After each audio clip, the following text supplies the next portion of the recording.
দুজন খবরের মানুষ খবর হয়ে যান 2012 সালের 11 ফেব্রুয়ারি রাতে। এরপর কত মুক্ত গণমাধ্যম দিবস গেছে এসেছে, কিন্তু সাগররণীর হত্যার কুলকিনাড়া করতে পারেনি কোনো সংস্থাই। হাসিনা সরকারের পতনের পর পাল্টে যায় পুরো দৃশ্যপট। প্রধান উপদেষ্টা ও প্রধান বিচারপতির আন্তরিকতায় মামলার তদন্তের ভার পড়ে টাস্ক ফোর্সের উপর। 22 এপ্রিল হাইকোর্টে দাখিল করা টাস্ক ফোর্সের রিপোর্ট হাতে এসেছে চ্যানেল 24-এর। আর হত্যার পুরো মোটিভ ও খুনিদের শনাক্ত করতে না পারলেও মিলেছে অনেক প্রশ্নের উত্তর। বিস্তারিত জানাচ্ছেন আমাদের সহকর্মী মাসুদুর রহমান। 48 ঘন্টার মধ্যেই হত্যাকারীদের যাতে ধরা যায় সেইভাবে তাদের কাজ চালিয়ে যাওয়ার জন্য আমি তাদেরকে নির্দেশনা প্রদান করছি। 48 ঘন্টা শেষ হয়নি 13 বছরেও, কুলকিনাড়া হয়নি সাংবাদিক দম্পতি সাগররণী হত্যার। কে বা কারা খুন করেছে জানা যায়নি আজও।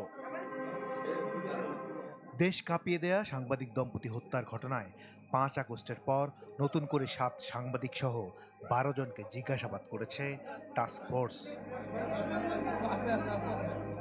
সম্প্রতি জমা দেয়া সংস্থাটির তদন্ত প্রতিবেদনে বলা হয়েছে, রাত 3টা থেকে 5টার মধ্যে খুন হন সাগররণী। ডিএনএ পরীক্ষার রিপোর্ট পর্যালোচনা করে তদন্ত কমিটি জানায়, প্রথমে সাগর, পরে ছুরিকাঘাত করা হয় রুনিকে। হত্যার পূর্বে সন্তান মেঘকে নিয়ে একই খাটে ঘুমিয়েছিলেন তারা।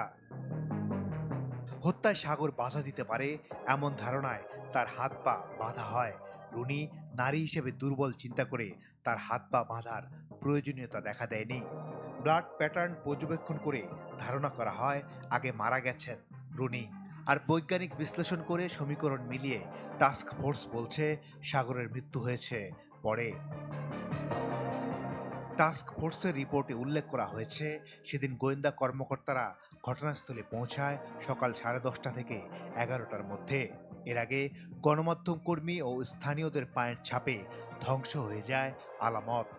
তবে রান্নাঘরের বারান্দায় 14.5 ইঞ্চি ও 8.5 ইঞ্চি ভাঙ্গা অংশটি সম্পূর্ণ নতুন ছিল। তা দিয়ে সহজে মানুষ ঢুকতে ও বের হতে পারে।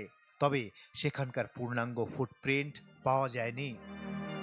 টাস্ক ফোর্স তার প্রতিবেদনে উল্লেখ করেছে, সাগররণী হত্যার 5 বছর আগে 2007 সালের 26 জানুয়ারি বিবিয়ানা সেভরন গ্যাস ফিল্ড নিয়ে সংবাদ প্রকাশে শত্রুতার জেরে হত্যাকাণ্ডের ধারণার যোগসূত্র মেলেনি।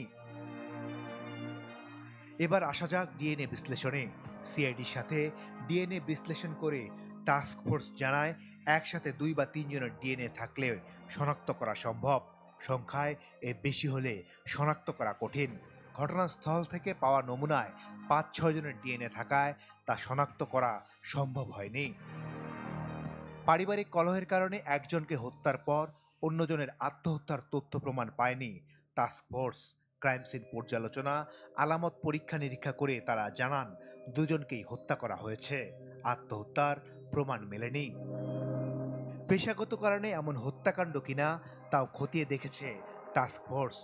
প্রতিবেদনে জানানো হয়, দীর্ঘদিন এই দম্পতি দেশের বাইরে ছিলেন।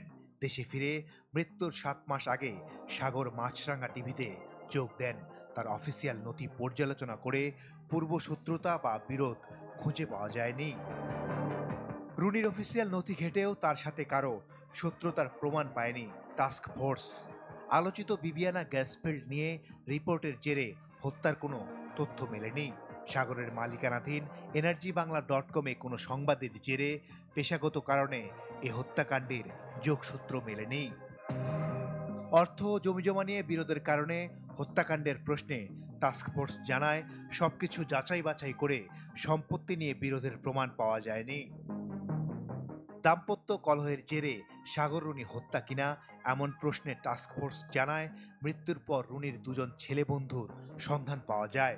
একজন ইংলিশ মিডিয়ামের শিক্ষক তানভীর রহমান ও অপরজন সরকারি চাকরিজীবী কাজী গোলাম তৌসিফ। ঘটনার আগের রাতে রাত 9টায় তৌসিফের সাথে মোবাইলে শেষ কথা হয় রুনির। এতে হত্যাকাণ্ডের কোনো আলামত মেলেনি। তানভীরের সাথে টেলিফোনে যোগাযোগ ও SMS বিনিময় হয় হত্যার আগের দিন। তানভীরের দাবি, ঘটনার দিন তিনি পিকনিকে গিয়েছিলেন। রাতে টিভিতে রুনির মৃত্যুর সংবাদ শুনেছেন। প্রতিবেদনে টাস্ক ফোর্স জানায়, এত ঘনিষ্ঠ হওয়ার পরও জানাজা বা মেঘকে সান্ত্বনা দিতে যাননি তানভীর। টাস্ক ফোর্স আরও জানায়, সাগররুনি ভালোবেসে বিয়ে করলেও দুই পরিবারের ঘনিষ্ঠতা পাওয়া যায়নি। সাগররুনি হত্যাকাণ্ড নিয়ে চুরির বিষয়টিও তদন্ত করেছে টাস্ক ফোর্স। প্রতিবেদনে উল্লেখ করা হয়, অফিসের ড্রপের গাড়িতে সাগর সেদিন রাত 1:45 বাসায় ফেরেন। সহকর্মী ও সিকিউরিটি গার্ডদের তথ্য মতে স্বাভাবিকভাবে বাসায় ঢোকেন সদা হাস্যোজ্জ্বল সাগর। আর সেদিন অফিস শেষে ধানমন্ডি লেকে সময় কাটান রুনি। সন্ধ্যা 7:30টায় মায়ের বাসা থেকে মেঘকে নিয়ে নিজ বাসায় ফেরেন তিনি। তার সার্বিক অবস্থাও স্বাভাবিক ছিল। পরে তারা রাতের পোশাকে ঘুমাতে যান একসাথে। এ সময় জোর করে কেউ বাসায় ঢুকেছে এমন প্রমাণও মেলেনি। আগে থেকে কি বাসায় ছিল আততায়ী? এমন প্রসঙ্গে টাস্ক ফোর্স জানায়, তদন্তে ঘটনাস্থল ও পারিপার্শ্বিক অবস্থায় অনুমিত হয় আগে থেকে লুকিয়ে থাকা আততায়ী এবং পূর্ব পরিকল্পিতভাবে হত্যার সম্ভাবনা কম। রুনি বাসায় ফেরার আগ পর্যন্ত সে বাসা খালি ছিল। ভিসেরা রিপোর্টে সাগর ও রুনির পাকস্থলীতে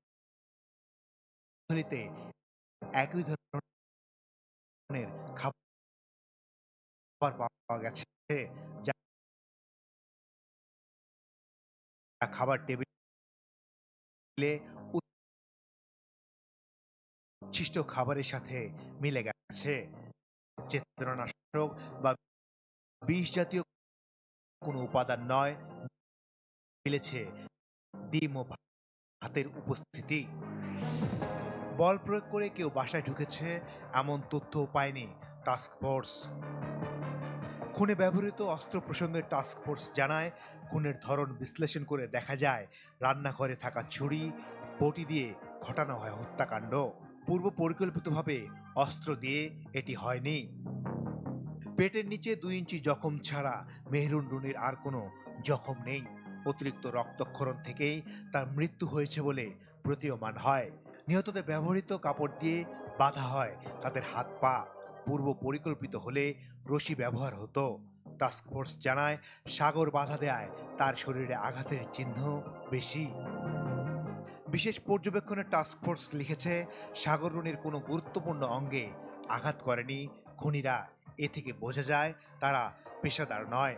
তবে কোনো তাড়াহুড়া করেনি খুনিরা। সুরতাল ও ময়নাতদন্ত রিপোর্ট পর্যালোচনা করে দেখা যায়, ক্ষত নিয়ে অনেকক্ষণ জীবিত ছিলেন সাগর রুনি।